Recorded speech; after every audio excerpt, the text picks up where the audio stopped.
Engineer बनते हैं, उनको मैंने अक्सर कविताएं लिखते हुए बड़ा देखा और सुना है। अगर आपने इंजीनियरिंग में कदम रखा है तो आप इंजीनियर तो बन ही जाओगे, उसके अलावा भी काफी कुछ कर लोगे। क्या कभी ऐसा लगा है कि वो समय आया हो जब दबाव हो गया हो कि अब किसी एक को चुनना है? बहुत बार हुआ है। अपने आप को किस रूप में सबसे ज्यादा बेहतर देखती है? मैं इंजीनियर कैसी हूँ तो वो तो मेरा ऑफिस बता सकता है, मेरा बॉस बता सकता है। मैं कवित्री कैसी हूँ मेरी ऑडियंस बता सकती है। तो क्या चलता है मन में और दिमाग में जब आप खड़े हुए बोलने के लिए, मंच पर पढ़ने के लिए, और इतनी सारी भीड़ आपके सामने है? जैसे मैं पंक्तियां पढ़ती थी उससे पहले वो ताली बजाने लगते थे कि अब तुम बैठ जाओ। तो I literally cried that day.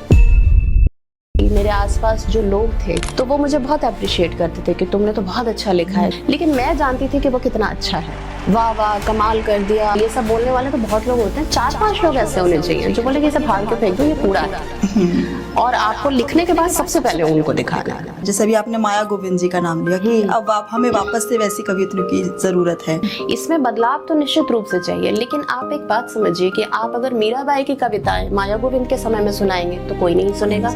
माया गोविंद की कविताएं आज के समय में सुनाएंगे तो भी कोई नहीं सुनेगा। श्रृंगार जो है वो उसमें और अश्लीलता में बहुत हल्का सा फर्क होता है कि आज के समय में हमें अच्छी कवित्रियों की जरूरत है। और वो इसलिए है कि हम कवित्री होने के बावजूद भी, क्योंकि आपके पास बड़ी शब्दावली है, फिर भी कभी लगाओ कि मेरी मन की भावना को व्यक्त करने के लिए शब्द कम पड़ रहे हैं? रोज लगता है। आपका प्रिय कवि कौन है चिराग जी को छोड़कर? चिराग जी मेरे प्रिय कवि नहीं है। तो क्या आपकी नौकरी का प्रभाव आपके काम पर और तरीके से भी पड़ता है? 1:30 बजे रात को मैंने वहाँ से फ्लाइट ली, 4-5 बजे मैं यहाँ लैंड की और 2-3 घंटे की नींद निकाल के मैं 9 बजे ऑफिस थी। आपको जिंदगी में अगर कुछ एक्स्ट्रा चाहिए तो करना पड़ेगा, तो करना पड़ता है। क्या संवेदनशील होना और मजबूत होना दोनों साथ साथ चल सकता है? बिल्कुल चल सकता है। संवेदनशील आदमी ज्यादा मजबूत होता है। कामकाजी महिलाओं के लिए अभी भी ऐसा अनकहा संघर्ष आपको क्या लगता है कि है? तो महिला जब आपने कह दिया तो संघर्ष कहने की जरूरत ही नहीं। दर्पणों को सच दिखाना, मृत्यु को जीवट दिखाना, क्योंकि उस क्षण गीत गाना शब्द का व्यवसाय होगा। लेखनी पीड़ा व्यथा की टेर पर मत मौन रहना।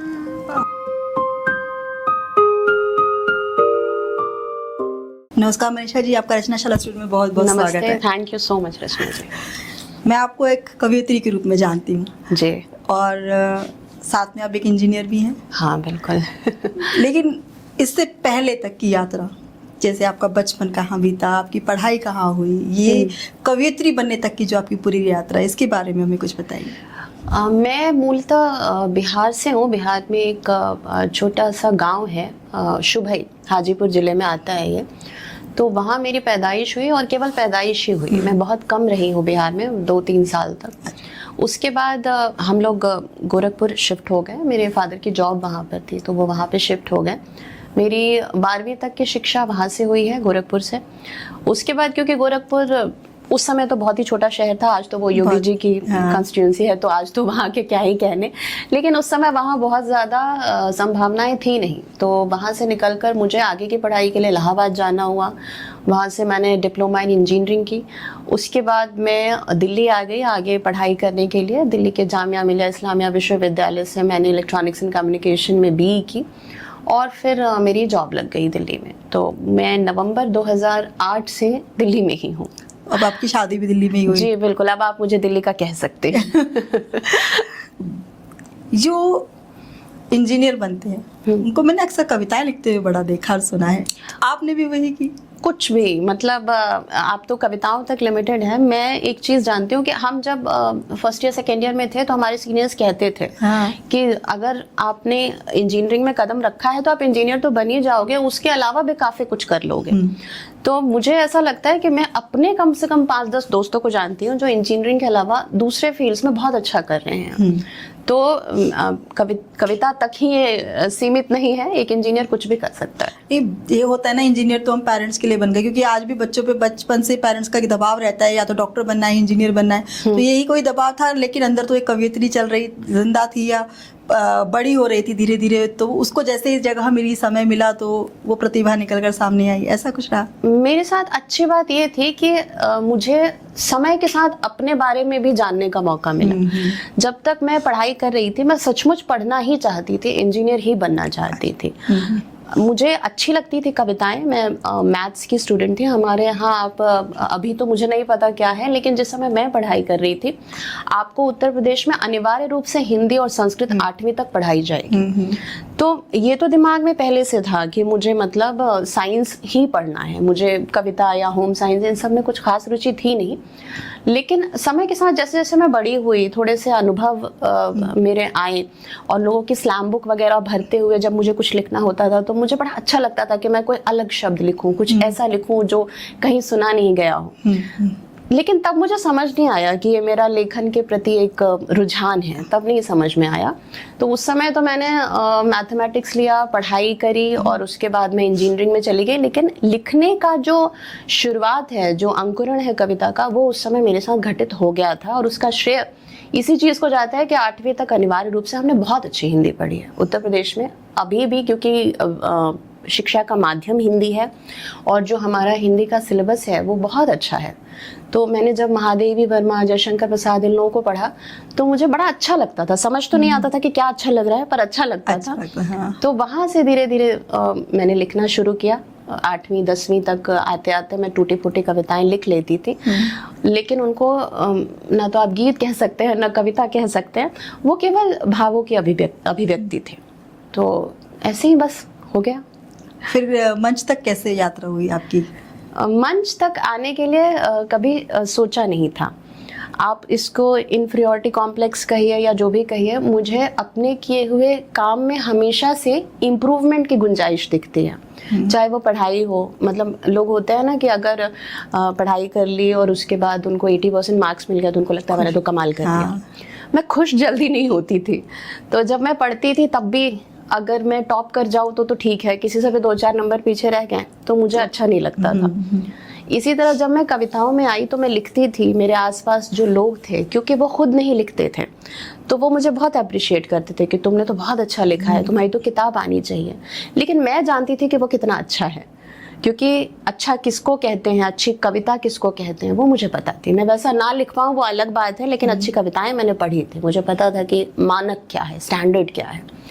तो मैं कभी भी मंच पर इसलिए नहीं आना चाहती थी कि मैं परफॉर्म करूं या कुछ ऐसा करूं, लेकिन हम जिस समय के बच्चे हैं वो एक ट्रांजिशन फेज था। उस समय वो दौर आ चुका था कि आपको अपने किसी भी सवाल का जवाब चाहिए तो आप जाइए गूगल करिए या यूट्यूब पर देखिए। तो ऐसे ही अनायास में एक दिन यूट्यूब पर मैंने देखा कि मतलब अगर इस समय कविताएं लिखी जा रही हैं तो कैसी लिखी जा रही हैं, और मैंने कुछ अच्छे कवियों को सुना तो मुझे लगा कि यार मैं तो ऐसा नहीं लिखती हूँ, मुझे तो बहुत सीखने की ज़रूरत है। इनका तो बड़ा अच्छा लग रहा है, इनके तुकांत बहुत अच्छे आ रहे हैं, इनका मीटर बिल्कुल परफेक्ट है। तो मुझे लगा कि मुझे ऐसा लिखना सीखना है। तो मैं मंच के कुछ बड़े कवियों से जुड़ी, इसलिए क्योंकि मुझे कविता लिखना सीखना था। मैं सौभाग्यशाली इसलिए खुद को कहती हूँ कि उन लोगों को मुझ में वो संभावना दिख गई कि अगर इस बच्चे को सिखाया जाए, अगर इस बच्चे को बताया जाए तो उसके अंदर संभावना है एक कवित्री बनने की। तो मैं जुड़ी तो सीखने के लिए, लेकिन मंचों पर क्योंकि अच्छी कवित्रियों का अभाव था जिस समय मैं आई उस समय, आजकल तो बहुत अच्छे बच्चे हैं, बहुत कुछ लिख रहे हैं, लेकिन जिस समय मैं आई उस समय थोड़ा सा था कि मतलब अगर कोई अच्छा लिखने वाला आए तो उसे बड़ा अप्रिशिएट करते थे, क्योंकि कमी थी मंचों पर। तो इसलिए मैं जुड़ी लोगों से, उन्होंने मुझे पहले तो मेरे लेखन को सुधारा, अच्छा किया, और फिर उसके बाद परफॉर्म किया 1-2 जगह, तो धीरे धीरे करते करते हो गया। अपने आप को किस रूप में सबसे ज़्यादा बेहतर देखती हैं आप? एक इंजीनियर के रूप में, एक कवित्री के रूप में, एक पत्नी के रूप में, या एक गृहिणी के रूप में?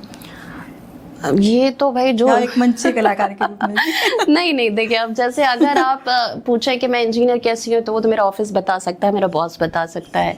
मैं कवित्री कैसी हूँ मेरी ऑडियंस बता सकती है। पत्नी कैसी हूँ वो चिराग जी बताएंगे आपको। गृहिणी कैसी हूँ वो मेरा घर देखकर समझ आएगा आपको। लेकिन मैं सबसे ज़्यादा एंजॉय अगर करती हूँ तो सचमुच मैं अपना गृहिणी वाला रोल एंजॉय करती हूँ। मैं अब कभी कभी सोचती हूँ तो मुझे लगता है कि मुझे बहुत अच्छा लगता है घर पर होना और खाना बनाना और सर्दियों में बैठ के मूंगफली छीलना। मतलब टिपिकल जो एक हाउसवाइफ के काम होते हैं मैं उनको बहुत एंजॉय करती हूँ, शायद इसलिए क्योंकि मैं बाहर बहुत ज़्यादा रहती हूँ काम के सिलसिले में, कभी सम्मेलनों के सिलसिले में, तो जो चीज़ आपको नहीं मिलती वो जब मिलती है तो आप उसको बहुत एंजॉय करते हैं। अभाव में हमेशा आकर्षण होता है, तो मुझे तो सबसे अच्छा यही लगता है, अपने घर पर रहो, आराम से चाय पियो, बातें करो, टीवी देखो। मैं एक हाउसवाइफ होना बहुत एंजॉय करती हूँ। इतने समय से आप 2 काम बड़ी बखूबी कर रही हैं, एक जॉब को भी अपने संभाल रही हैं और साथ साथ आप कवि सम्मेलनों में भी खूब अच्छा काम कर रही हैं। क्या कभी ऐसा लगा है कि वो समय आया हो जब दबाव हो गया हो कि अब एक किसी एक को चुनना है? बहुत बार हुआ है, बहुत बार ऐसा हुआ है, और अभी तो रिसेंटली हुआ। मतलब ऐसा था कि मुझे अभी कुल 10 साल भी नहीं हुए हैं कवि सम्मेलनों में, और पिछले दिनों मेरी एक वीडियो वायरल हुई और मुझे यूएस से जो 2 महीने के प्रोग्राम की सीरीज़ होती है उसके लिए कॉल आया कि हम आपको बुलाना चाहते हैं, और सिर्फ ऑफिशियल रीजंस की वजह से, क्योंकि हम एक मतलब सरकारी कंपनी में कार्यरत हैं और बिना ऑफिस की परमिशन के हम इस तरह के काम नहीं कर सकते, तो मुझे उनको मना करना पड़ा कि मैं नहीं आ सकती। और ये दूसरी बार हुआ, इससे पिछले साल भी उन्होंने मुझे इनवाइट किया था, तब भी मैं नहीं जा पाई थी, तब कुछ और कारण था। पर इस बार तो शुद्ध रूप से मुझे अपने ऑफिस की वजह से उनको मना करना पड़ा, और मुझे लगता है कि यूएस का इन्विटेशन मना करने वाली मैं पहली कवित्री हूँ। तो जाने वालों में तो नहीं, लेकिन ना जाने वालों में मेरा ही नाम होगा। तो बहुत बार करना पड़ता है आपको, कई बार छुट्टियां नहीं मिलती हैं, तो आपको प्रोग्राम्स में भी सिलेक्टिव रहना पड़ता है। जानबूझ के कई बार मैं ऐसी शर्तें रखती हूँ, अगर मुझे कार्यक्रम नहीं करना है तो मैं जानबूझकर कई बार ऐसी शर्तें रखती हूँ कि वो मुझे ना बुलाएं। तो ये चीज़ें होती हैं, आपको बहुत सिलेक्टिव रहना पड़ता है। अगर आप 2 चीज़ें एक साथ कर रहे हो, करना पड़ता है। तो क्या आपके नौकरी का प्रभाव आपके काम पर और तरीके से भी पड़ता है, जैसे कि वहाँ से दबाव आता हो कि आपको कभी सम्मेलन नहीं करना? नहीं, ऐसा बिल्कुल नहीं होता। मैं क्योंकि एक सरकारी कंपनी में हूँ और हमारे यहाँ एक बाकायदा राजभाषा विभाग होता है, तो मेरी इन उपलब्धियों को तो बड़े अच्छे से शोकेस करते हैं कि हमारे एक एम्प्लॉय ने 2 बार लाल किले से काव्य पाठ किया, और उन्हें न्यूजीलैंड बुलाया गया, उन्हें हांगकांग बुलाया गया कविता पाठ के लिए। लेकिन ये सारी चीजें तब कारगर है जब आप अपना काम परफेक्टली कर रहे हो, तब हाँ प्रायोरिटी तो जॉब ही रहनी चाहिए। हाँ, आपको एज एन इंजीनियर वहाँ रिक्रूट किया गया है ना, ये तो आपकी एक तरह से कह सकते हैं कि दूसरी प्रतिभा है, दूसरे तरीके का गुण ईश्वर ने आपको दिया है। अच्छा है, वो उसको भी प्रमोट करते हैं, लेकिन पहली शर्त तो ये है कि आपका काम अफेक्ट नहीं होगा। हमें जो भी छुट्टी दी जाती है उसमें नीचे डिस्क्लेमर रहता है कि आपकी ये छुट्टी तभी वैलिड है जब आपका काम अफेक्ट ना हो। तो होती है इस तरह की चीज़ें। कई बार मैं सीधे ऑफिस से, ये भी हुआ है कि मैं ऑफिस गई और मैं सेकेंड हाफ छुट्टी लेके और सीधे कवि सम्मेलन करने जा रही हूँ, ऐसा भी हुआ है। सीधे कवि सम्मेलन से ऑफिस आ रही हूँ, ये भी हुआ है। रात की फ्लाइट लेके सीधे प्रोग्राम से, एक बार तो मेरे साथ ये भी हुआ, मैं पुणे एक कार्यक्रम में थी और मैं मार्केटिंग सेक्टर में हूँ BHEL में, तो हमारा मार्च का समय था, वो फाइनेंशियल ईयर क्लोजिंग थी। हाँ। तो मुझे अगले दिन हर हाल में 9 बजे ऑफिस होना था, तो मैंने 1:30 बजे की रात की फ्लाइट ली, सीधे कवि सम्मेलन से मैं वहाँ गई और प्रॉपर मेकअप में और उसमें थी। तो मुझे बहुत सारे लोग सोच रहे थे कि मैं शायद कोई क्रू हूँ एयरलाइन का। तो 1:30 बजे रात को मैंने वहाँ से फ़्लाइट ली, 4-5 बजे मैं यहाँ लैंड की और 2-3 घंटे की नींद निकाल के मैं 9 बजे ऑफिस थे। आपको ज़िंदगी में अगर कुछ एक्स्ट्रा चाहिए तो करना पड़ेगा, तो करना पड़ता है। थकान खूब होती है, लेकिन आप जब मन का काम कर रहे होते ना तो वो ऐसे छू मंतर हो जाती है। जब आपको आप अपनी मन की कोई बात कविता के माध्यम से लोगों तक पहुंचा रहे होते हैं और वो एग्जैक्टली वैसे ही पहुंचती है जैसे आप पहुंचाना चाहते हैं, और सामने से रिएक्शन आता है, तालियां आती हैं, कोई रो देता है, तो उसके बाद आपको सब हल्का लगता है। 1 बजे रात को ट्रैवल करना भी, अगले दिन ऑफिस जाना भी, आप एक खुमार में रहते हो ऑनेस्टली स्पीकिंग, तो मज़ा आता है। मन का काम करने में कभी थकान नहीं होती। बिल्कुल। आपने कहा कि जब तालियां बजती हैं या कोई आपके गीत सुनकर रो देता है तो एक अलग ही तरह का कहते हैं संतुष्टि महसूस होती है। तो स्वाभाविक है आपके सामने बहुत सारी भीड़ के सामने आपने पढ़ा है, लाल किले से आप कह रहे हैं आपने पढ़ा है, तो क्या चलता है मन में और दिमाग में जब आप खड़े हुए बोलने के लिए, मंच पर पढ़ने के लिए, और इतनी सारी भीड़ आपके सामने है और स्वाभाविक है एक आशा है उनके मन में और उस आशा पर खड़े उतरना है, क्या चलता है दिमाग में?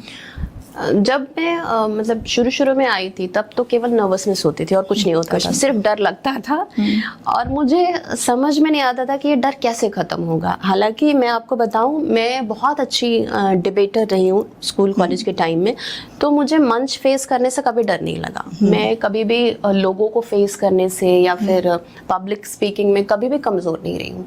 लेकिन मेरे साथ दिक्कत ये हुई कि मैं सिर्फ गीत लिखती थी। जब मैं कवि सम्मेलनों में आई, मैं केवल गीत ही लिखती थी। ये ईश्वर का वरदान बोलिए कि मैंने पहली कविता जो लिखी वो गीत थी और मुझे खुद नहीं पता था कि वो गीत है। उसमें एक मुखड़ा था, फिर अंतरा था, फिर तुकांत वाली पंक्तियां थी। मुझे नहीं पता था वो क्या है। मुझे वो फॉर्मेट इतना अच्छा लगा कि मैंने उसी फॉर्मेट में लिखना शुरू किया और मैं गीत लिखने लगी। जब मैं कवि सम्मेलनों में आई तो मुझे बताया गया कि भाई आप तो कवित्री हैं, तो आपके लिए 2 शर्तें हैं। एक तो आपको प्रेजेंटेबल दिखना होगा, जो कि हर शोबिज का डिमांड है। हाँ, डिमांड है वो इसकी। आप क्या पढ़ेंगे, क्या करेंगे, वो तो बाद में देखा जाता है। हाँ, तो एक फर्स्ट इंप्रेशन तो देखने पर ही आएगा। तो पहली चीज तो ये कि आपको प्रेजेंटेबल दिखना होगा, जो कि ज्यादा मुश्किल नहीं था, थोड़ी बहुत मेहनत से वो हो सकता था। दूसरी चीज मुझे बताएगी कि आपको गाना होगा, और मुझे गाना बिल्कुल नहीं आता था। मतलब मैं इतनी खराब थी गाने में कि अच्छे से अच्छा गीत फिल्म का मुझे याद तो हो जाता था, लेकिन मुझे उसकी धुन नहीं याद होती थी। मेरा ध्यान ही नहीं जाता था कि इसमें कोई मुर्की ली गई है, इसमें क्या बढ़िया राग है। मैं सिर्फ शब्दों पर थम जाती थी, क्योंकि मैं मूलतः गीतकार थी। मैं सिर्फ लिखना चाहती थी, मेरा ध्यान ही नहीं जाता था कि क्या बढ़िया आलाप लिया है, क्या बढ़िया गाया है, कभी नहीं। अब यहाँ आकर पता चला कि आपको गाना पड़ेगा। अब गाना हर कोई तो नहीं गा सकता, आप सीखेंगे भी तो भी आपको समय लगेगा। और मैं लिखती क्योंकि अच्छा थी, तो मुझे कवि सम्मेलनों में ब्रेक बहुत जल्दी मिल गया, बड़े मंचों पे, बड़े लोगों के साथ, सुनील शर्मा जी के साथ, कुमार विश्वास जी के साथ, इन सब लोगों के साथ। मतलब मैं ये मानती हूँ कि मुझे तब नहीं होना चाहिए था। मैं बहुत जल्दी उन लोगों के संपर्क में आ गई, क्योंकि सोशल मीडिया का ज़माना था। लोगों ने देखा कि एक बच्ची आई है, बड़ा अच्छा लिख रही है, रोज़ गीत लिखती है, तो इसको बुलाते हैं। और मेरे पास गाना मुझे आता नहीं था, तो मुझे जो सबसे ज़्यादा दिक्कत हुई वो ये हुई कि मुझे गाना नहीं आता था। मुझे वो डेलिबरेटली सीखना पड़ा। तो सबसे बड़ा चैलेंज जो मुझे लगता था ना, कि जैसे ही मैं लोगों के सामने खड़ी होती थी तो मेरी आवाज़ सूख जाती थी। उन लोगों को देख के डर लगता था। मुझे लगता था कि मैं गा ही नहीं पाऊंगी, मेरी आवाज़ निकलेगी ही नहीं, और निकलेगी तो पता नहीं वहां तक पहुंचेगी कि नहीं। हाँ। आपको माइक एडजस्ट करने नहीं आता, वो सबके साथ होता है, बट उस समय मुझे लगता था कि ये सिर्फ मेरे साथ हो रहा है। तो मुझे जो दिक्कत हुई शुरू में वो यही हुई कि मुझे, क्योंकि गाने पे कॉन्फिडेंस नहीं था, तो मैं बहुत घबरा जाती थी लोगों को देख के, ऑडियंस को देख के, कि इनको कैसा लगेगा, और कहीं इन लोगों ने मुझे नहीं सुना तो क्या होगा। फिर उसके बाद मैं ये भी बताऊंगी आपको कि ये गया कैसे। मुझे सब लोग कहते थे कि तुम मैं पूछती थी अपने, जब भी यात्राओं में होती थी तो अरुण जी, सुरेन जी, इन सब लोगों से पूछती थी कि ये डर मेरा कैसे जाएगा। तो वो लोग तो भाई अनुभव है। हाँ। वो हंसते हंसते कहते थे कि एक दिन तो बहुत अच्छे से हूट हो जाएगी उसके बाद ये डर तेरा खत्म हो जाएगा। हाँ, जो जिसका डर है जब वो हो जाता है तो फिर अब किसका डर भाई मैक्सिमम क्या होगा, लोग आपको बोलेंगे बैठ जा, नहीं सुनना। हाँ। वो जिस दिन तेरे साथ हो गया तो तेरे दिमाग से ये डर निकल जाएगा। मैंने कहा भाई ये तो मतलब आसमान से गिरा खजूर, मैं इनसे क्या पूछ रही हूँ, ये मुझे क्या बता रहे हैं। फिर आप उसको सौभाग्य कहिए, दुर्भाग्य कहिए, मेरे साथ ऐसा हुआ। और कोई भी आपको ये नहीं बताएगा, लेकिन मैं बताऊंगी, क्योंकि उसके बाद ही चीजें बदली। राजस्थान में एक कवि सम्मेलन था, नोहर करके एक जगह है, वहाँ पे एक कवि सम्मेलन था, और मतलब क्या तो भीड़, उतनी भीड़ मैंने पहले कभी नहीं देखी थी। छोटा सा कस्बा, लोगों के पास एंटरटेनमेंट के बहुत ज़्यादा साधन वहाँ पे थे नहीं, और वो जम के आए थे बिल्कुल कवि सम्मेलन देखने, लठ वठ लेके बाकायदा। और उसमें कविता तिवारी जी, मैं, सुरेन शर्मा जी, महेंद्र अजनबी जी, चिराग जैन जी, अरुण जी, ये सब लोग, मतलब धुआं टीम। और वहाँ पर उस दिन मेरा भाग्य खराब था या क्या था, मैं सबसे जूनियर थी। कवि सम्मेलनों में यूजुअली कवित्री से ओपनिंग नहीं कराते हैं, लेकिन वहाँ पे उन्होंने मेरे से ओपनिंग करवाई कि आप जूनियर मोस्ट हो, आप ओपनिंग करो। और मैं खड़ी हुई, जाहिर सी बात है मुझे भीड़ को बैलेंस करने का, उनको बिठाने का, उनसे बातें करने का कोई अनुभव नहीं था। मैं खड़ी हुई, चुपचाप मैंने कविता पढ़ी, और एक्चुअली सामने से 5-10 लोगों ने कहा कि बैठ जाओ। जैसे मैं पंक्तियां पढ़ती थी उससे पहले वो ताली बजाने लगते थे कि अब तुम बैठ जाओ। तो I literally cried that day. मैं उस दिन कार्यक्रम खत्म होने के बाद रोई, और मुझे एक बार तो लगा कि शायद मुझे यहाँ नहीं होना चाहिए, मैं I do not belong to this place. लेकिन बस वही बात है कि उसके बाद फिर दूसरा कार्यक्रम आया, और मुझे इन लोगों की बात याद आई कि मैक्सिमम बुरा तो हो चुका है, बिगाड़ लो, क्या करोगे। वही ना, अब किसका डर रहा। हाँ, तो वो होने के बाद से थोड़ा सा परिवर्तन मेरे अंदर आया। मैंने ये समझा कि आप कुछ भी कर लीजिए, कुछ चीजें आपको केवल समय सिखाता है। तो धीरे धीरे करते डर तो आज भी लगता है जब आपके सामने हजारों की भीड़ बैठी हो और आपके हाथ में माइक हो, सिर्फ आपको सुनना चाहते हैं लोग, लेकिन वो डर धीरे धीरे कम हो जाता है। गीत लिखे आपने, हाँ, उसमें भी प्रेम ही चुना। हाँ, ऐसा क्या खास है प्रेम गीतों में? ये स्वतः आता है या आप सोचकर लिखती है कि नहीं प्रेम गीतों से लोग जल्दी जुड़ जाएंगे, या अंदर कुछ एक बैठा है बच्चा जिसको प्रेम बहुत पसंद है? नहीं, नैसर्गिक कवि अगर है, मतलब नेचुरली कोई लिखता है, तो मुझे लगता है शायद ही कोई ऐसा कवि होगा जिसने प्रेम पर नहीं लिखा होगा। जैसे आप किसी भी कवि को देखिए, बड़े से बड़ा उदाहरण आप जैसे विनीत चौहान जी को देखिए, वीरस का कवि, मतलब जब पढ़ते हैं वो तो क्या धुआंधार पढ़ते हैं, लेकिन उन्होंने प्रेम गीत लिखा है। अगर आप कवि हैं, कवित्री हैं, तो ये हो ही नहीं सकता कि आप प्रेम पर ना लिखें। वो सबसे पहला एहसास है जो आपको छूता है जब आपके अंदर कैशोर्य डेवलप हो रहा होता है और समझ डेवलप हो रही होती है। तो प्रेम से शुरू इसलिए किया क्योंकि मैंने जब लिखना शुरू किया, मैं 8वीं 9वीं में पढ़ती थी, 13-14 साल की थी। तो उस समय क्योंकि यही सबसे सहज अनुभूति थी मेरे लिए, तो इसलिए मैंने प्रेम लिखना शुरू किया। बाकी डेलिबरेटली तो मैंने वीरस पे लिखा है, गजलें भी कही हैं, लेकिन हर आदमी का एक कंफर्ट जोन होता है, मेरा वो प्रेम गीत। हाँ। आपके प्रेम गीत भी बड़े सधे हुए से होते हैं। मतलब इतने सौम्य और साथ साथ भावुकता भी है उनमें, एक परिपक्वता भी है, और कभी मैंने उन गीतों को अश्लील होते हुए नहीं पाया। हाँ। तो ये क्योंकि जब हम प्रेम गीत विशेष तौर पर मंचों पर सुना रहे हैं, तो ये बहुत ज़रूरी है प्रेम गीत को पढ़ते हुए कि सुनने वाला असहज ना हो, सुनाने वाला भी ना हो। तो उसको आप कैसे करती हैं बैलेंस? देखिए, वो कहते हैं ना कि श्रृंगार जो है वो उसमें और अश्लीलता में बहुत हल्का सा फर्क होता है। वो अंतर अगर आप जानते हैं, आपको अगर ये पता है कि कौन सी चीज मुझे नहीं अच्छी लग रही है, तो आप निश्चित रूप से समझ पाएंगे कि वो सामने वाले को भी अच्छी नहीं लगेगी। दूसरा कारण ये है कि जैसे मैंने आपको बताया कि मैं जब मंचों पे आई तो अच्छी कवित्रियों की कमी थी। अच्छी कवित्रियों से मेरा मतलब ये नहीं है कि कोई मेरे जैसी कविता लिखता ही नहीं था या किसी को कविता लिखने नहीं आती थी। लोग समय के डिमांड के हिसाब से हल्की रचनाएं सुनाते थे, और वो अप्रिशिएट बाहर तो होती थी, लोगों को तो अच्छा लगता था, लोगों को तो एंटरटेनमेंट चाहिए। भाई, एक आदमी अपने ऑफिस से थका हारा आ रहा है, कोई रिक्शा चला के आ रहा है, कोई अपने गले से फ्रस्ट्रेशन लेके आ रहा है, उसको तो मजा आना चाहिए। हाँ। उसको आप डांस दिखाकर भी मजा दे सकते हो, आप उसको अश्लील कोई गीत सुना दोगे, उसमें भी उसको कुछ ना कुछ मजा आ जाएगा। तो उसको तो बस 2-2.5 घंटे मजा आना चाहिए। लेकिन आप जिस भूमिका में हो, आप उसका निर्वहन कर पा रहे हो कि नहीं, आपको वो देखना है।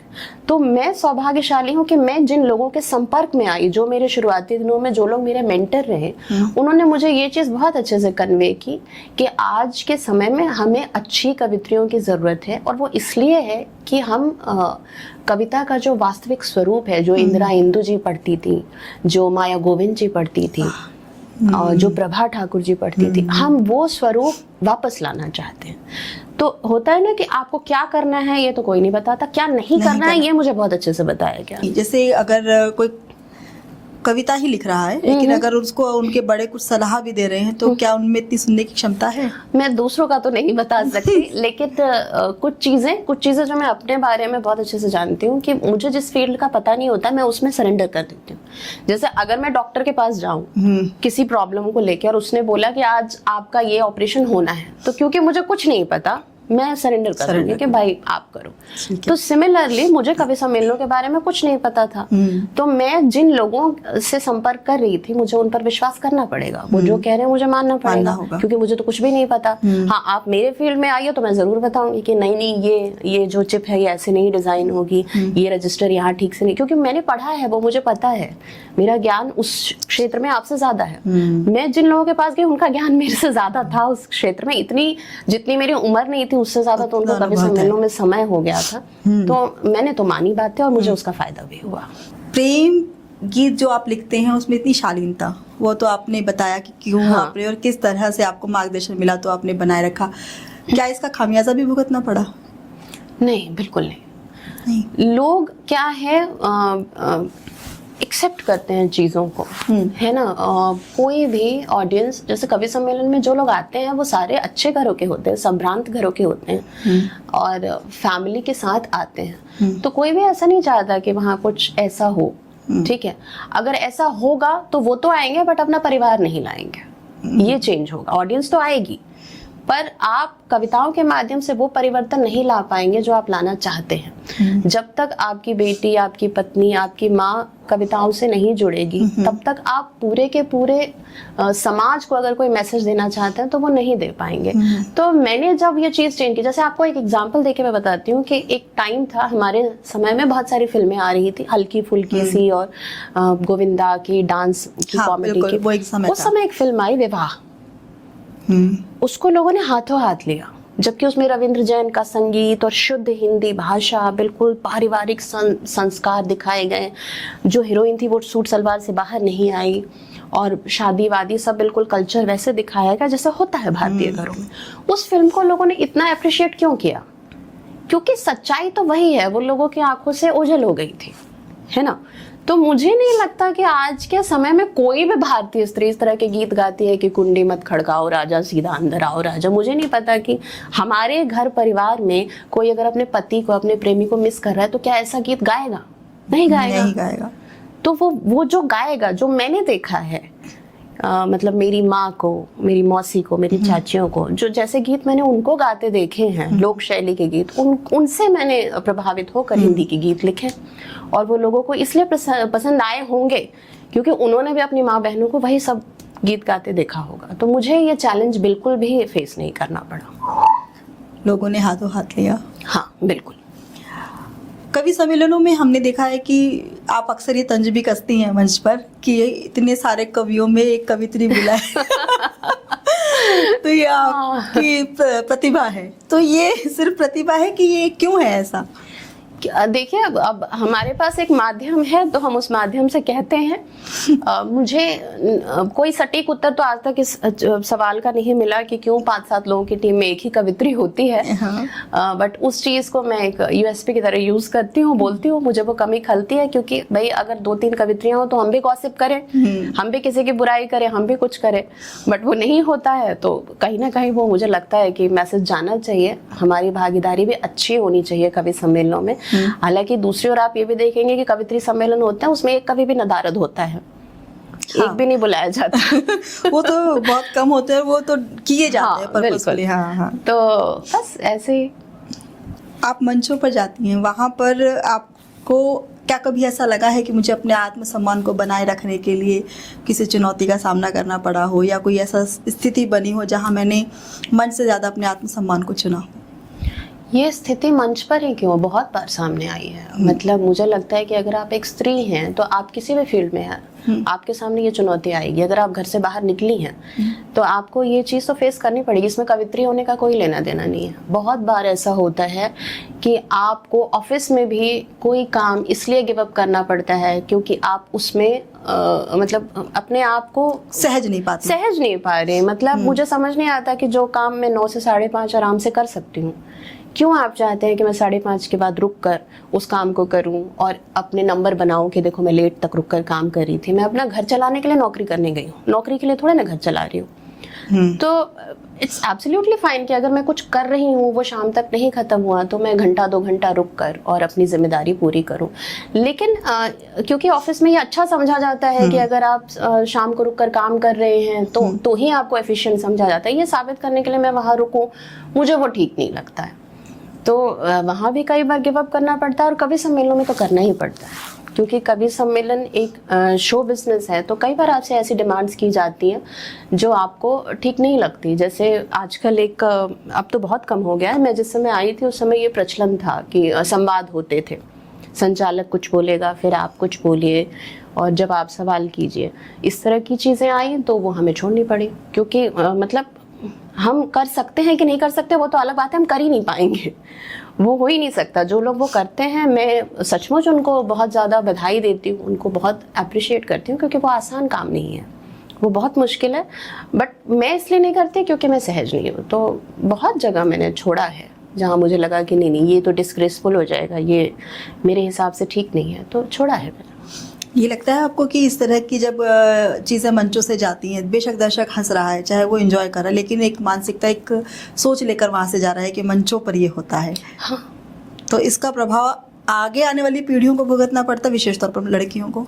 बिल्कुल भुगतना पड़ता है। आप मुझे बताइए ना, जैसे मैं अपनी ही बात बताऊं तो मैं क्योंकि एक बहुत अच्छी नौकरी में थी और कभी सम्मेलनों में लिखती थी, पढ़ती थी, तो मेरी फैमिली में जब लोगों को ये पता चला कि आप कभी सम्मेलनों में जाना चाहते हैं, तो एक तो ज़्यादातर कार्यक्रम रात में होते हैं, हाँ, और दूसरा आउट ऑफ स्टेशन होते हैं, हाँ। वीकेंड्स पे होते हैं। फिर उस तरह की जो वीडियोस जो आती हैं वो ज़्यादा वायरल होती हैं, वो जल्दी हाँ। लोगों तक पहुंचती है। तो मेरी फैमिली में भी मेरे पिता ने, भाई ने, सबने देखी थी वो चीज़ें, तो वो डायरेक्टली तो मुझसे नहीं कहते थे कि मतलब इसको खराब लगेगा, बट वो इनडायरेक्टली मुझे कहते थे कि क्या ज़रूरत है, you have a good job और तुम इतना अच्छा अर्न कर रही हो। अपनी फैमिली में मैं सबसे छोटी थी, तो मुझ पर बहुत ज़्यादा रिस्पॉन्सिबिलिटीज़ भी नहीं थी, मुझे ऐसा कुछ नहीं था जिसके लिए बहुत एक्स्ट्रा पैसों की ज़रूरत हो। तो वो मुझे घुमा फिरा के बोलते थे कि रात रात भर जाना और ये सब करने की क्या जरूरत है, लेकिन उसके पीछे जो कारण था वो मैं समझती थी कि जिस तरह का माहौल, जिस तरह का परिवेश इन्हें मंचों पर दिख रहा है वो मेरे लिए इनको ठीक नहीं लग रहा है।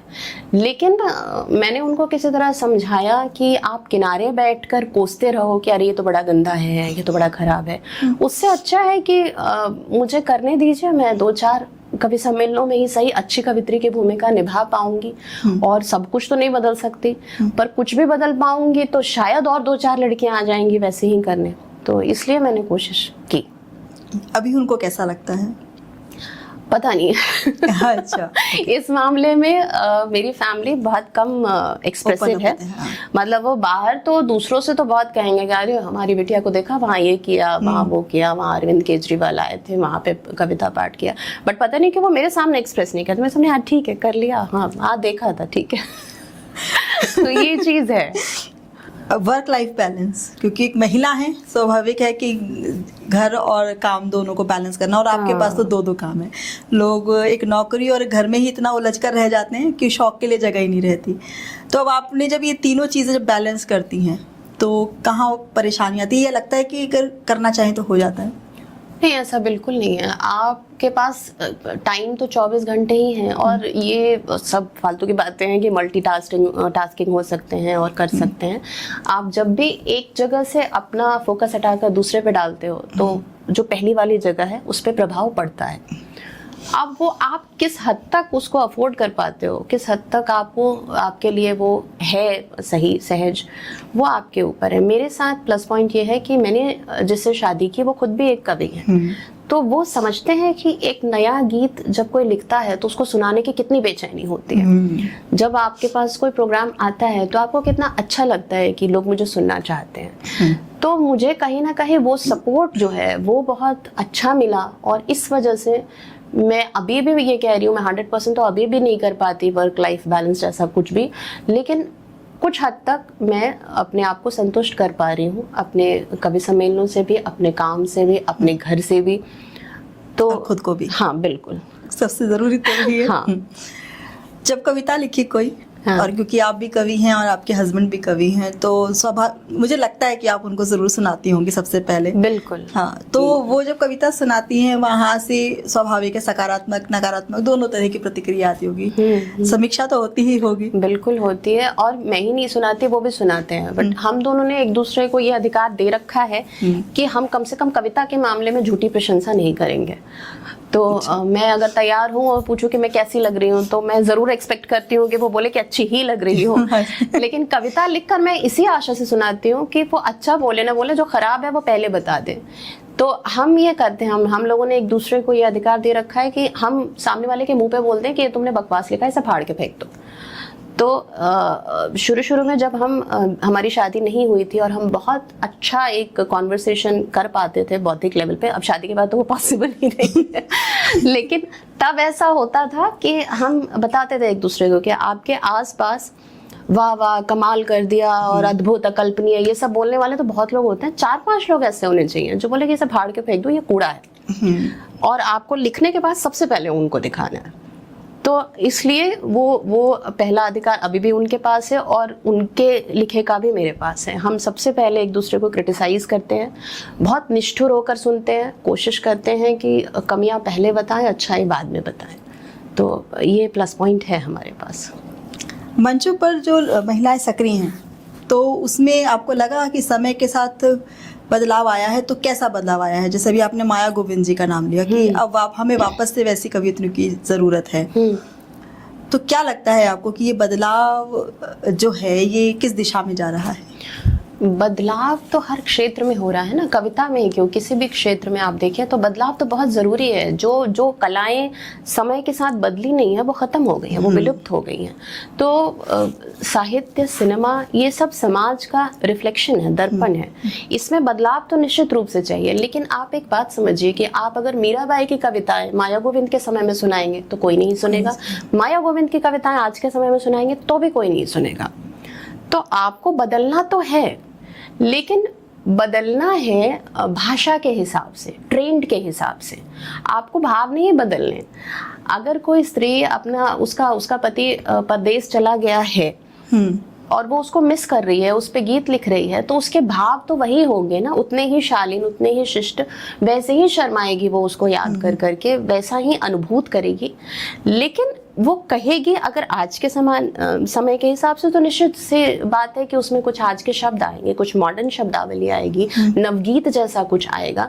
माया गोविंद की भाषा में तो वो बात नहीं करेगी, मीराबाई की भाषा में तो नहीं कहेगी कि मेरे तो गिरधर गोपाल, लेकिन कहेगी तो वही, भाषा अलग चुनेगी, माध्यम अलग चुनेगी। तो बदलाव आया है, वो ज़रूरी भी है। और मैं खुद भी, जैसे जब मैंने लिखना शुरू किया था तो मैं बहुत इस चीज़ को लेकर स्ट्रिक्ट थी कि अंग्रेज़ी के शब्द नहीं आने चाहिए और इस तरह का कुछ नहीं आना चाहिए। लेकिन अब मैं भी उन चीज़ों का बहुत अच्छे से प्रयोग करती हूँ, बहुत सहजता से प्रयोग करती हूँ, क्योंकि मुझे लगता है कि आज के समय की डिमांड है। जैसे मेरा एक गीत है तो उसमें एक पंक्ति आती है कि नेम प्लेट को भी मिलती है तुमसे ही पहचान। अब अगर मैं अपनी कवित्री की बात करूं तो वो नेम प्लेट नहीं लिखना चाहती है, वो उसकी जगह कोई और शब्द लिखना चाहती है। और मैंने जब लिखा था तो आप विश्वास नहीं करेंगे, मैंने लिखा था नाम लिखी तख्ती की भी है तुमसे ही पहचान। अब आप आज की किसी कॉलेज गोइंग लड़की को पकड़ लीजिए और उसे समझाइए कि नाम लिखी तख्ती का क्या मतलब है, वो कहेगी भाई तू जा, हमारे बस का तो यह है नहीं, तू कविता किसी और को सुना। अगर मैं यहाँ नेम प्लेट कर दूंगी तो वो कनेक्ट कर पाएगी, वो गुनगुना पाएगी, वो रिलेट कर पाएगी, वो 4 और लोगों को बताएगी कि पता है गीत में ऐसे होता है। तो ये समय की डिमांड, ये बदलाव चाहिए। ये नहीं कि अब हम अपनी मर्यादाएं लांघ जाएं और कुछ ऐसा लिखें जो हम खुद भी सुनना पसंद ना करें। बदलाव चाहिए, लेकिन किस दिशा में चाहिए वो हमें देखने की जरूरत है। जो आपकी कविताओं की नायिका होती है वो आप स्वयं होती है कि या किसी को कल्पना में रख कर करती हैं? नहीं, स्वयं तो मैं बहुत कम ही मानती हूँ, क्योंकि देखिए अगर आप केवल खुद को फोकस करके लिखेंगे तो अपना इतना अच्छा ऑब्जर्वेशन मुझे नहीं लगता कोई भी कर पाता है।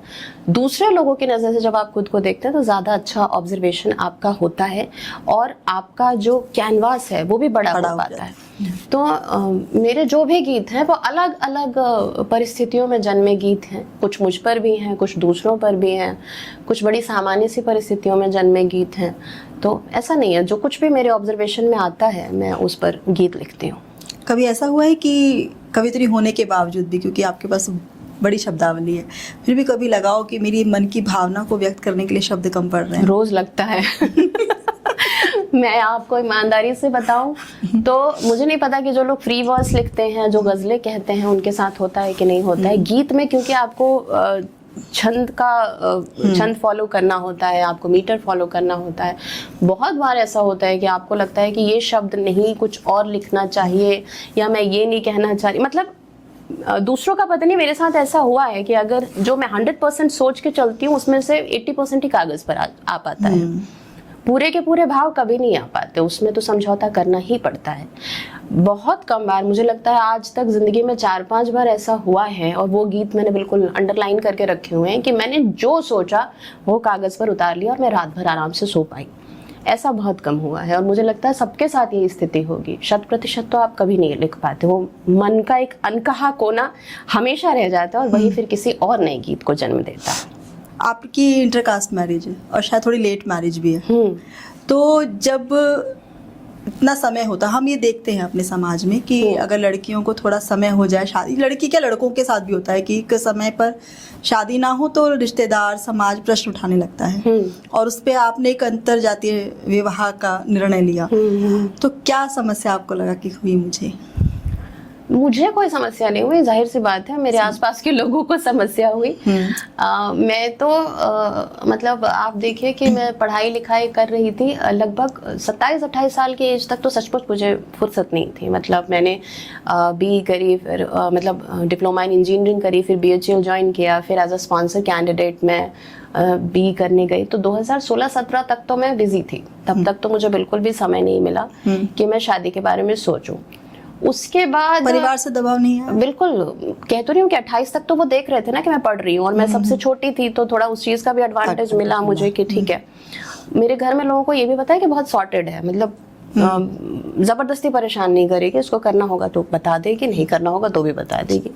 तो 28 तक तो मुझे किसी ने कुछ नहीं कहा कि ठीक है आप कर लो, पढ़ाई वढ़ाई सब कर लो, जो तुमको करना है कर लो। उसके बाद से मेरे कुछ अनुभव ऐसे रहे कि मुझे लोगों पर भरोसा करने में बहुत दिक्कत होने लगी। मतलब मुझे समझ नहीं आता था कि एक तो आप अगर लिखते हैं ना तो आप अपना बेस्ट वर्जन लेकर लोगों के सामने बैठते हैं, और वो चीज़ आप दूसरों के एंड से भी समझ पाते हैं। जैसे मैं इस समय आपसे जिस तरीके से बात कर रही हूँ, एक मनुष्य के तौर पे इतनी अच्छी मैं नहीं हूँ, मैं अपना बेस्ट वर्जन आपके सामने रख रही हूँ। तो जो मुझसे मिल रहा है वो भी अपना बेस्ट वर्जन लेके मिल रहा है, और अगर उस बेस्ट वर्जन में भी मुझे कुछ खामियां दिख रही हैं, मुझे कुछ ऐसी चीज़ें दिख रही हैं जो मुझे पसंद नहीं है, तो मैं सोचती थी कि जब वास्तव में इस मनुष्य के साथ हम रहेंगे तो वो तो और भी ज़्यादा दिक्कतें होंगी। इसमें मतलब मैं उन लोगों को कुछ गलत नहीं कह रही हूँ। जब आप थोड़े ज़्यादा समझदार हो जाते हैं तो आपको बाकी लोग बेवकूफ़ लगने लगते हैं। सही बात ये थी। तो मुझे मेरे आसपास जो भी लोग मिलते थे, मैं जब उनकी वैचारिक शक्ति देखती थी तो मुझे लगता था कि इन लोगों से मैं कैसे कन्वे कर पाऊँगी, मैं ये तो मेरी बात ही नहीं समझेंगे। और कुछ ऐसे अनुभव भी हुए जो बहुत ख़राब रहे। तो मेरा एक तरीके से शादी से बिल्कुल मन हट गया। एक समय था कि मैंने सोच लिया था कि नहीं करनी। फिर लेटर ऑन धीरे धीरे जब थोड़ा समय होता है, आप अपने बारे में सोचते हैं, अपने आसपास के लोगों को देखते हैं, तो मुझे फिर धीरे धीरे उसके फ़ायदे भी दिखने लगे कि नहीं शादी करने से फ़ायदा तो है। आप घर पहुंचोगे, कोई आपके लिए दरवाज़ा खोलेगा, आपको अकेले बहुत टाइम तक नहीं रहना पड़ेगा, एक सब्ज़ी लाने के लिए आपको अकेले नहीं जाना पड़ेगा। कुछ चीज़ें थी जो मैं अकेले रहते हुए बहुत ज़्यादा कमी महसूस होती थी मुझे, कि आप बीमार पड़ जाओ तो एक गिलास पानी पूछने वाला कोई नहीं है। इन चीज़ों को जब मैंने सीरियसली कंसीडर किया और उसके बाद मैं चिराग जी से मिली, तो मुझे लगा कि हम काफ़ी हद तक एक दूसरे जैसे हैं। तो मुझे लगा कि शायद इसी चीज़ के लिए मैं अभी तक रुकी हुई थी, और घर वाले तो बिल्कुल तैयार थे कि तुम जिससे करो हम करवा दें, तुम बस करो। अच्छा। तो फिर हमारी शादी हो गई।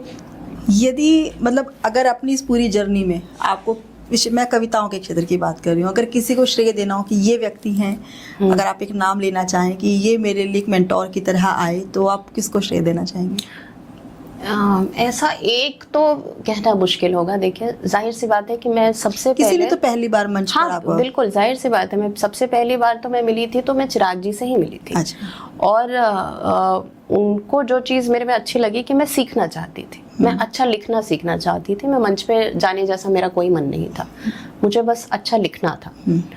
तो सबसे पहले तो मैं उन्हीं से मिली। सौभाग्य की बात है कि उस समय ये लोग एक ऐसा प्रोजेक्ट कर रहे थे हिंदी अकादमी का, नवस्वर के नाम से। ये जनवरी 2017 की बात है। उसमें एक कवि सम्मेलन किया जाना था हिंदी अकादमी की ओर से, और उसमें भाग लेने के लिए जो न्यूनतम अर्हता थी कि आपको कुछ ना आता हो, आपको कविताओं के बारे में कुछ भी नहीं पता हो। तो ऐसे बच्चे चाहिए थे जिन्होंने कभी कविता नहीं पढ़ी। और मैं उसी टाइमिंग पर मिली चिराग जी से। उनको ऐसे लोग चाहिए ही थे, तो उन्होंने कहा कि तुमको सिखाएंगे बाद में, पहले तुम कविता पढ़ो। तो मेरे पास जो भी टूटा फूटा था वो लेकर मैं पहुंची, और पहले कवि सम्मेलन में सामने मैत्रेयी, पुष्पा, कुमार विश्वास जी, जीतराम भट्ट जी, सब लोग बैठे हुए थे, और मेरे को जो भी आता था मैंने पढ़ा। अच्छी बात ये थी कि भाव पक्ष मेरी कविताओं में हमेशा से अच्छा था, उम्र के हिसाब से ठीक था। तो वहां से इन सब लोगों ने मुझे नोटिस किया कि नहीं, अगर इसको बताएंगे तो ये अपनी गलतियां सुधारेगी और सीख जाएगी। तो सब लोगों ने, चाहे वो सुरेंद्र शर्मा जी हों, उन्होंने भी बहुत गाइड किया, अरुण जैमिनी जी ने भी बहुत गाइड किया, चिराग जी तो है ही, सब लोगों ने मतलब उस समय मेरे पे विश्वास किया जिस समय मुझे खुद विश्वास नहीं था कि मैं इस फील्ड में कुछ कर पाऊंगी कि नहीं कर पाऊंगी। ज्ञान प्रकाश आकुल जी हैं, उनको पढ़कर मैंने छंद सीखा कि छंद कैसे फॉलो करते हैं। उसके पहले मुझे लगता था बहुत मुश्किल है। तो इन सब लोगों को पढ़कर, बहुत लोगों को, मतलब हर आदमी जो कवि सम्मेलनों में है, मैंने कुछ ना कुछ तो सीखा है उससे। ये है। आप छंद की जैसे बात कर रहे हो, मैं अक्सर लोगों को कहते सुनती हूँ कि अगर छंदबद्ध कविता नहीं है तो फिर वो कविता नहीं है। और कुछ लोग हैं जो ये कहते हैं कि नहीं, आधुनिक कविता भी कविता है, बस उसमें अपने भाव व्यक्त होने चाहिए और सुनने वाले को समझ आनी चाहिए।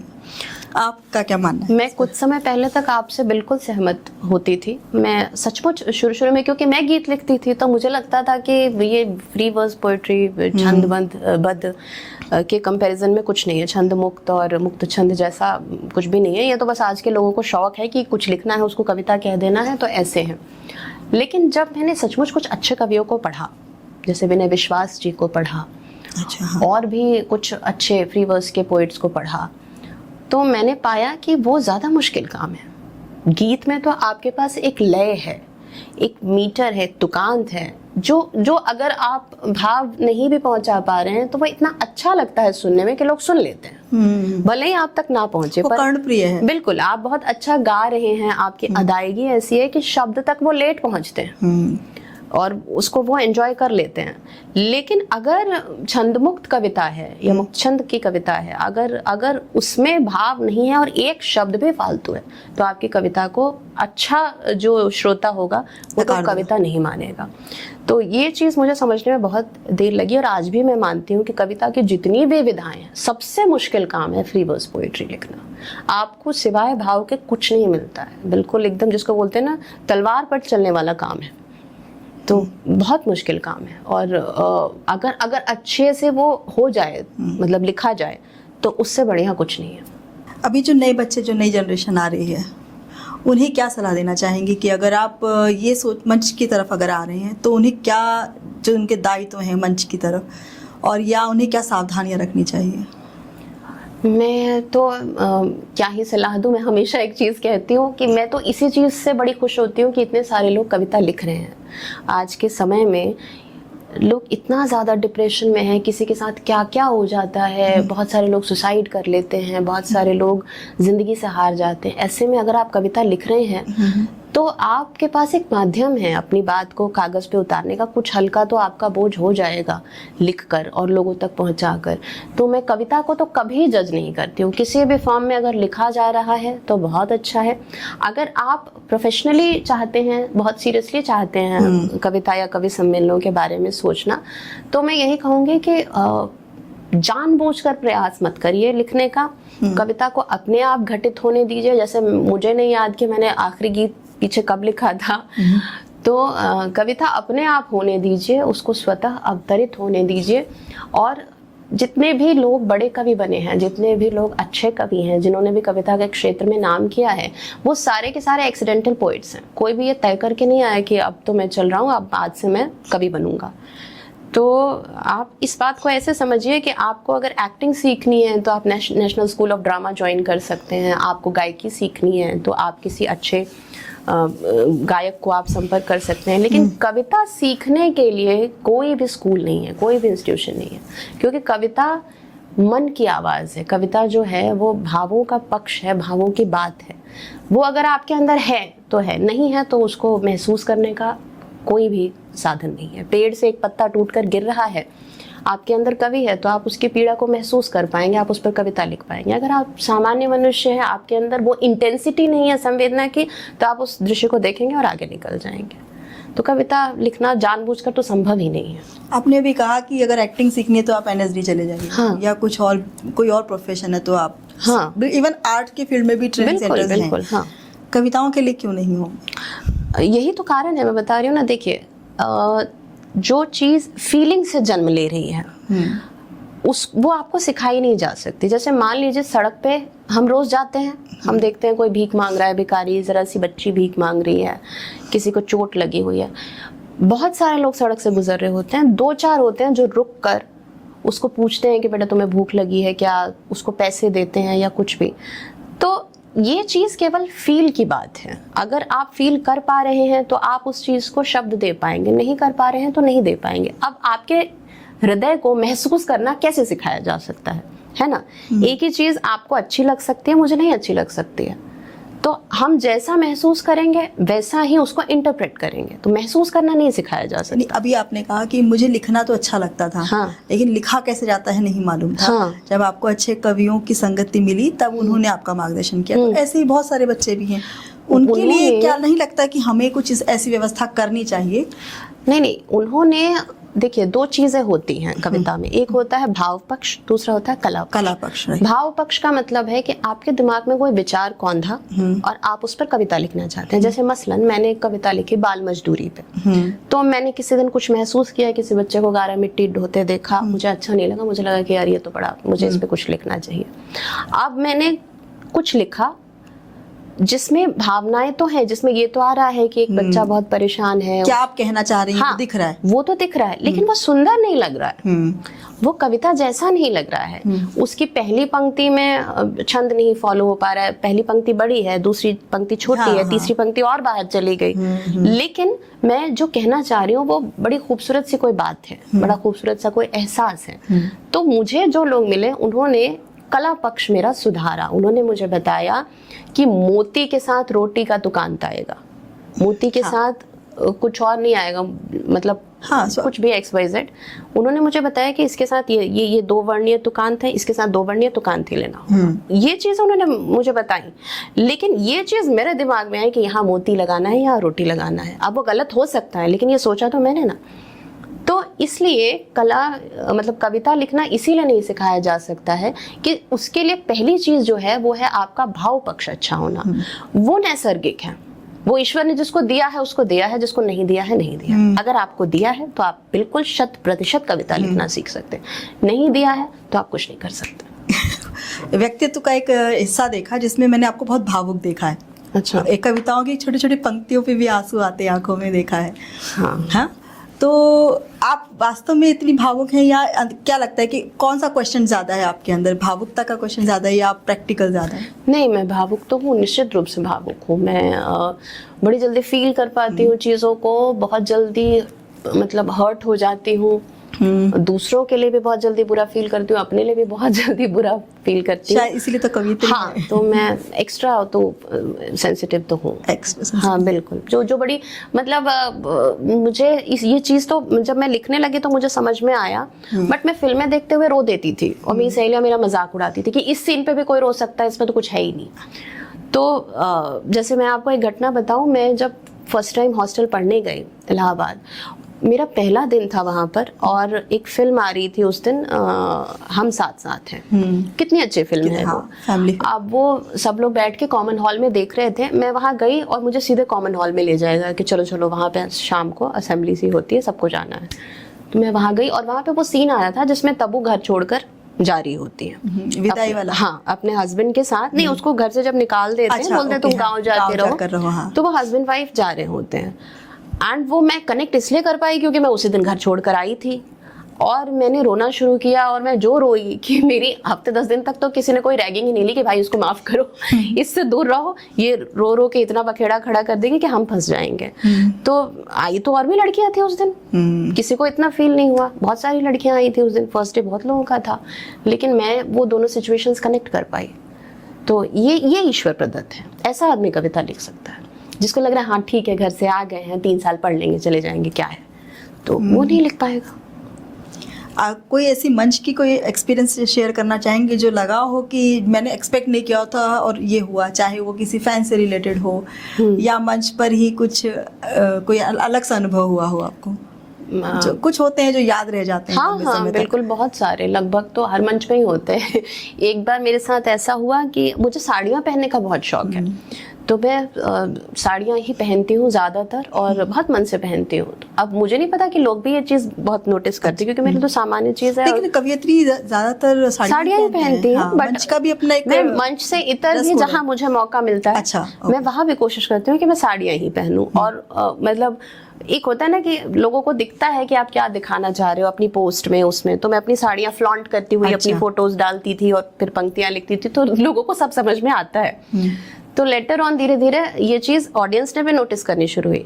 अब एक जगह क्या हुआ कि मैं जो साड़ी मैं पहन के गई थी, उसी साड़ी की फोटो उन्होंने पोस्टर में लगा रखी थी।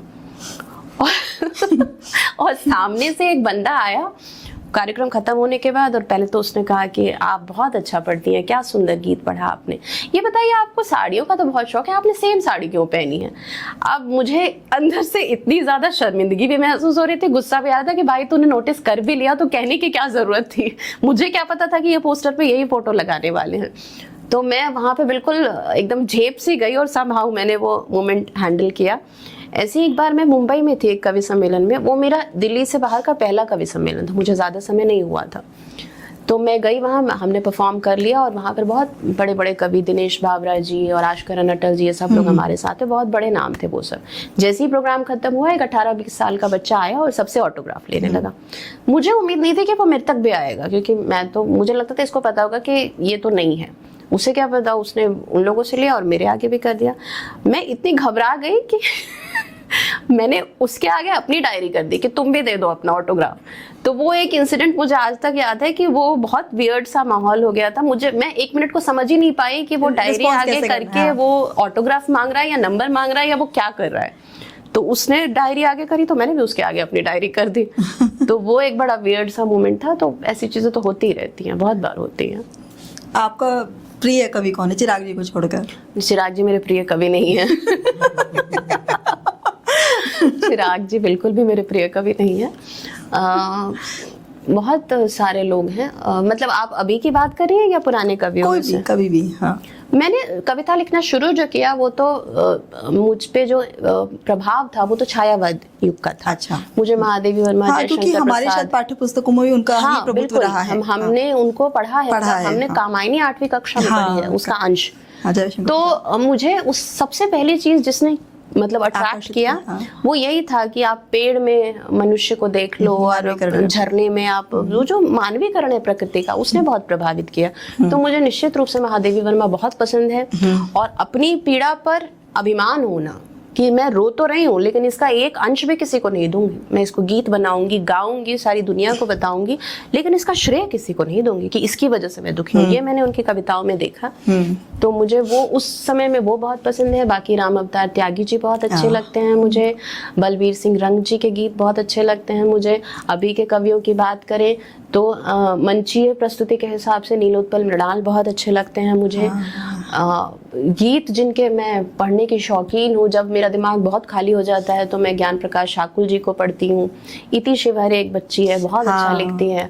मनु वैशाली है, बहुत सारे लोग नई कोपले हैं। मतलब मुझे जब आज के समय में लोग कहते हैं ना कि अरे कुछ निराशा ही निराशा है, कुछ अच्छा लिखने वाले आ ही नहीं रहा, तो मुझे बड़ा आश्चर्य होता है क्योंकि मेरी तरफ तो चारों ओर भरे पड़े हैं, बहुत अच्छा लिखने वाले लोग हैं, बस उनको सही जगह नहीं मिल रही है। हाँ, वो देखिए वो क्या है ना, किसको क्या चाहिए वो भी निर्भर करता। हो सकता है उन्होंने तय कर रखा हो कि हमें बस लिखना है और अच्छा लिखना है। मतलब एक बात समझिए ना आप अगर क्रिकेट खेल रहे हैं तो तेंदुलकर बनने के लिए थोड़े ना खेल रहे हैं। हाँ, बिल्कुल ठीक बात। तो जो कविता लिख रहा है वो मंच पर आने के लिए थोड़े लिख रहा है।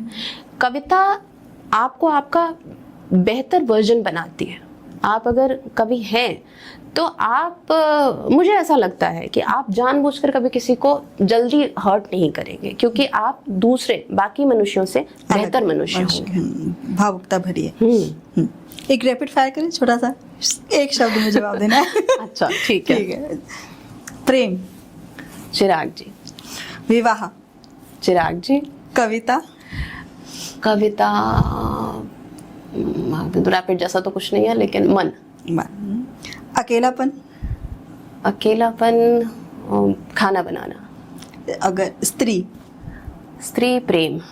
जीवन, किताब। चलिए, और प्रिय किताब आपकी? मुझे वैशाली की नगर वधू बहुत पसंद है। इसके अलावा चित्रलेखा बहुत अच्छी लगती है मुझे। और इधर मेरा लिखना मतलब पढ़ना बिल्कुल ठप है, तो मैं इधर तो अपडेटेड नहीं हूँ, लेकिन मुझे क्लासिक्स बहुत पसंद है पढ़ने में। चलिए, अगर आपकी नज़र में प्रेम का सबसे सुंदर रूप क्या होगा? प्रतीक्षा, समर्पण, मित्रता या स्वतंत्रता? समर्पण।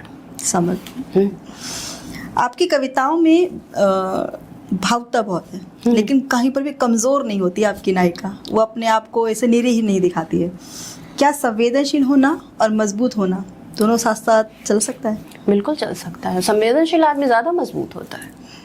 मैंने आपको बताया कि महादेवी वर्मा मतलब वो अपने आप को इतना ज़्यादा निरीह और इतना ज़्यादा जिसको बोलते हैं ना सूक्ष्मतम बनाकर तो किसी कवित्री ने लिखा ही नहीं है जैसे उन्होंने लिखा। लेकिन उसके बाद भी आपको कोई भी पंक्ति पढ़कर ऐसा नहीं लगेगा कि ये अपनी नज़र में खुद को कमतर आंक रही है या ऐसा कुछ है। बीन भी हूँ मैं, तुम्हारी रागिनी भी हूँ, दूर हूँ तुमसे, अखंड सुहागिनी भी हूँ। तुम चाहिए नहीं लेकिन तुम्हारी पत्नी हूँ, अखंड हूँ, तुमसे अलग तो हो ही नहीं सकती मैं। तो संवेदनशील आदमी हमेशा ज़्यादा मजबूत हो। जो लोग रोते हैं वो ज़्यादा मजबूत होते हैं, ऐसा पता नहीं क्यों लगता है। जैसे मैं इस चीज़ को ऐसे समझती हूँ कि जैसे मेरे साथ कुछ अगर ऐसा प्रॉब्लम हुआ या मैं किसी ऐसी परिस्थिति में फंस गई जहाँ मैं खुद को बहुत ज़्यादा डील नहीं कर पा रही हूँ, तो मैं रो दूंगी, निश्चित सी बात है, मैं टूट जाऊंगी। पर अगर उसी स्थिति में कोई मेरे सामने आएगा तो मैं उसको डेफिनेटली 200% हैंडल कर लूँगी, उसकी प्रॉब्लम ठीक कर दूंगी मैं।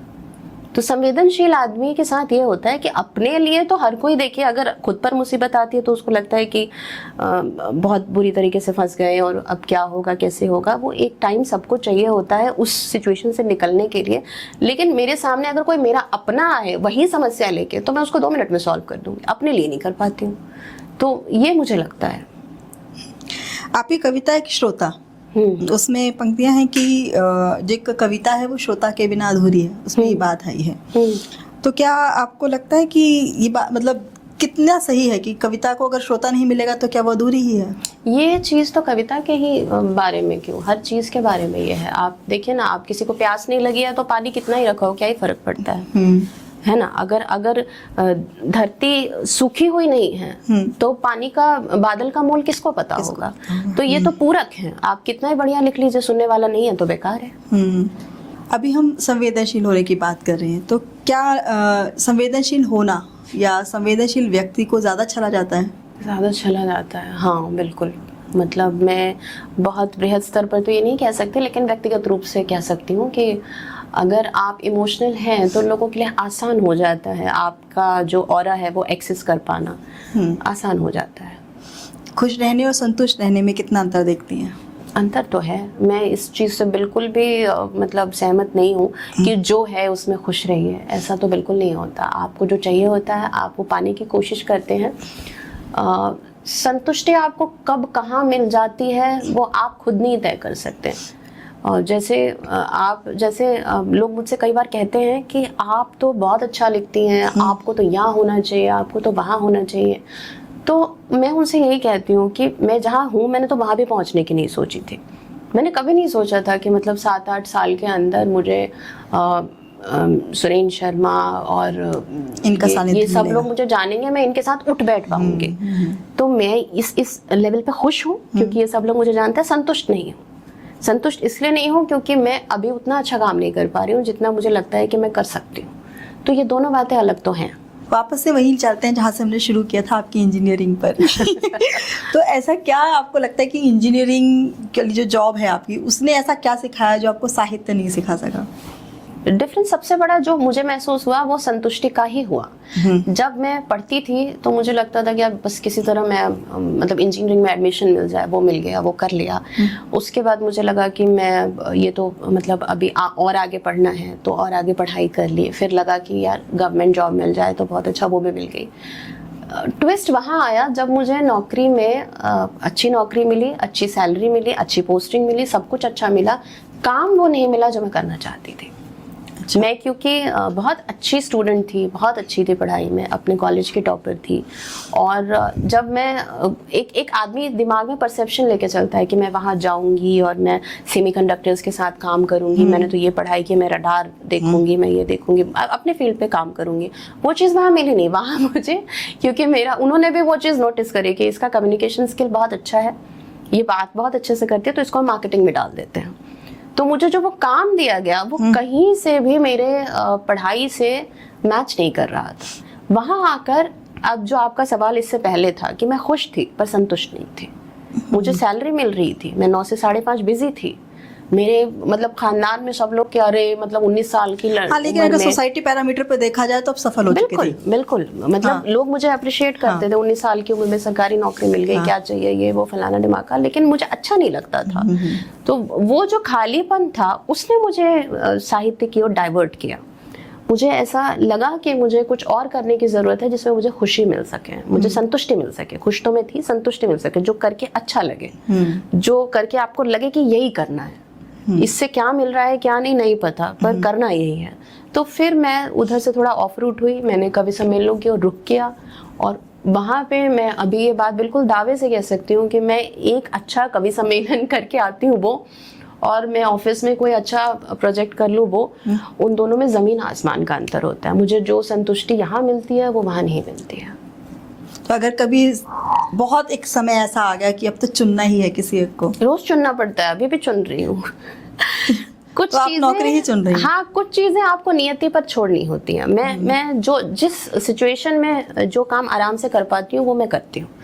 अगर मैं बहुत आराम से अपने आप को ऑफिस से फ्री करके जा सकती हूँ कभी सम्मेलन में, ठीक है, नहीं जा सकती तो मैं कभी उस चीज़ का प्रेशर नहीं लेती हूँ। क्योंकि देखिए, बीइंग अ वुमेन ये तो अंडरस्टूड है ना कि अगर मेरे पास जॉब नहीं भी है, क्योंकि आपने शुरू में पूछा था, मैंने बताया था कि मुझे गृहिणी होना बहुत अच्छा लगता है, मेरे पास नौकरी नहीं भी है तो भी मैं बाकी कवियों की तरह महीने के 30 कवि सम्मेलन नहीं कर सकती। मेरी ज़रूरत है घर पे रहना और अपना घर देखना, अपनी फैमिली देखना, और उसके बाद मेरा ये शौक भी है। तो अगर मेरी जॉब नहीं भी है तो भी मैं महीने के 4-5 कवि सम्मेलन से ज़्यादा नहीं कर पाऊंगी। वो अभी भी मैं कर पा रही हूँ, और ज़्यादा अच्छे इसलिए कर पा रही हूँ क्योंकि मेरे पास जॉब है। मुझे फाइनेंशियली नहीं सोचना पड़ता कि इस कवि सम्मेलन में जाकर मुझे क्या बचेगा, इसमें तो ये पैसे ही नहीं दे रहे हैं। मैं जो करना चाहती हूँ करती हूँ, जो नहीं करना चाहती मना कर देती हूँ। कई बार ऐसा होता है कि मैं अपना जो मानदेय है उससे बहुत कम पैसों में भी जाती हूँ क्योंकि वो कार्यक्रम बहुत अच्छा होता है, वो लोग बहुत अच्छे होते हैं।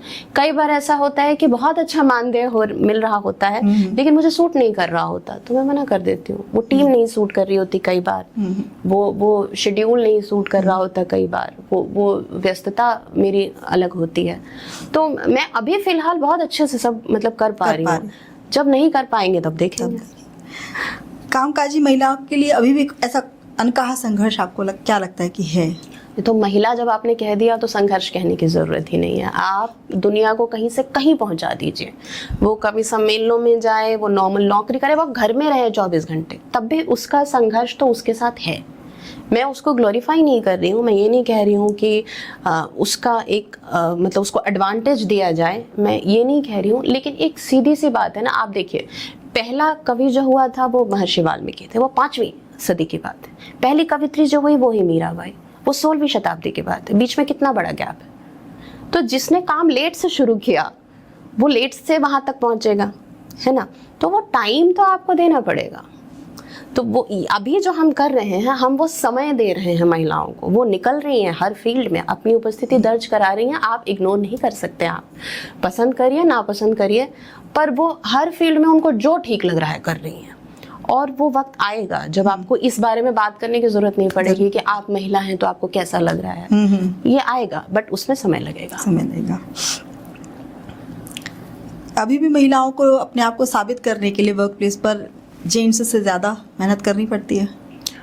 मैं शायद इस सवाल के लिए ठीक नहीं हूँ, क्योंकि मैं एक सरकारी कंपनी में हूँ जहाँ बहुत ज़्यादा ऐसा माहौल नहीं है कि आपको आपको बिल्कुल एकदम कॉम्पिटिट करना है और बॉस के सामने खुद को प्रूव करना है, ऐसा नहीं है। लेकिन एक आदमी जो है ना, वो सुबह 9 बजे ऑफिस आ जाता है, फिर उसे कुछ नहीं पता कि पीछे क्या हो रहा है। मैं अगर ऑफिस में होती हूँ और मुझे पता है कि मेरे घर में 2 गेस्ट आने हैं, तो मुझे मेरी काम वाली को फोन करके बोलना पड़ता है कि ये बना लेना, ये खिला देना। तो मेरे अंदर से घर नहीं निकलता है, वो चैलेंज रहता है ऑफिस में, बाकी ऐसा कुछ नहीं है। अब हम अपने अंत की ओर चलेंगे, ठीक है। और एक मैं प्रश्न आपसे करना चाहूंगी, अगर आज की युवा पीढ़ी प्रेम, विवाह और करियर इन तीनों के बीच उलझी हो, और तो आप अपने जीवन के अनुभव से उन्हें क्या सलाह देना चाहेंगे? हर चीज़ का ना एक सही समय होता है। आप ये तीनों हासिल कर सकते हैं और आप ये तीनों छोड़ सकते हैं। ये पूरी तरह से आप पर निर्भर है, आप जिन परिस्थितियों में हैं उस समय क्या सही है। जैसे मेरी लाइफ में एक टाइम था जब करियर ही ज़रूरी था, और उस समय मुझे किसी ने कितना भी समझाया, मैंने वही चूज़ किया कि नहीं मुझे फिर एक टाइम था जब मेरे लिए शादी ही ज़रूरी थी। उस समय पे बहुत सारे लोग आए और जैसा आपने बताया कि इंटरकास्ट मैरिज है, ये है वो है, बट मेरे लिए वो ज़रूरी थी, तो मैंने वो किया। तो ये कम्प्लीटली आपकी परिस्थितियों पर निर्भर करता है कि आप जहाँ हैं वहाँ क्या आपको ठीक लग रहा है। मैं सिर्फ एक चीज़ में विश्वास रखती हूँ कि आपका डिसीजन होना आपका चाहिए। कभी भी आप किसी से सलाह लेकर या किसी के दबाव में आकर, सलाह लेना तो फिर भी ठीक है, पर किसी ने कह दिया इसलिए कोई निर्णय ले लिया अपनी ज़िंदगी का, ये नहीं करना चाहिए। मुझे खुशी है इस बात की कि मैंने जितने भी निर्णय लिए, बहुत सारे गलत भी हुए, मैं झूठ नहीं कहूँगी, बहुत जगह मुझे ऐसा लगा कि मुझे उनकी बात मान लेनी चाहिए थी, लेकिन मुझे खुशी है इस बात की कि मैंने जो भी किया वो अपने हिसाब से किया, अपनी मर्जी से किया, और इसलिए मैं उसको ओन कर पाती हूँ। तो आप कब करियर चुनना चाहते हैं, आप कब प्रेम चुनना चाहते हैं, आप कब शादी करना चाहते हैं, 200% आपका डिसीजन है। आपको लगता है नहीं करनी, मत करिए। आपको लगता है आज करनी, आज ही करिए, बट ये आप पर होना चाहिए। आपकी अपनी रचनाओं में से भी कोई एक होगी जो आपको बहुत प्रिय होगी? अपनी रचनाएं तो सबको ही सारी प्रिय होती हैं, और स्पेशली जिस समय लिखता है कोई, उस समय तो लगता है कि मैंने तो महाकाव्य लिख लिया, इससे बढ़िया तो कुछ है ही नहीं।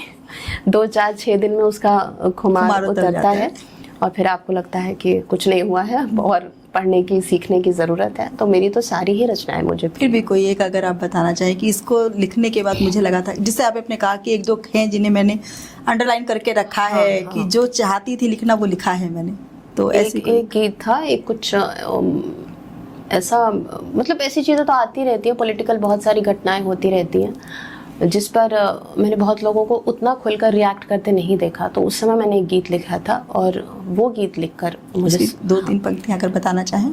मैं बताती हूँ। लेखनी पीड़ा व्यथा की टेर पर मत मौन रहना, लेखनी पीड़ा व्यथा की टेर पर मत मौन रहना, मौन का भी दंड होगा जब कभी भी न्याय होगा, लेखनी पीड़ा व्यथा की। जब कभी बादल बिलखती प्यास से मोती चुराए, जब कभी बादल बिलखती प्यास से मोती चुराए, जब कभी दीपक अंधेरा देख कर बाती चुराए, जब न पिघले पत्थरों की आँख गीली आँच पाकर, जब न पिघले पत्थरों की आँख गीली आँच पाकर, जब कभी कोई तिजोरी भूख से रोटी चुराए, दर्पणों को सच दिखाना, मृत्यु को जीवट दिखाना, दर्पणों को सच दिखाना, मृत्यु को जीवट दिखाना, क्योंकि उस क्षण गीत गाना शब्द का व्यवसाय होगा, लेखनी पीड़ा व्यथा की टेर पर मत मौन रहना। बहुत ही सुंदर।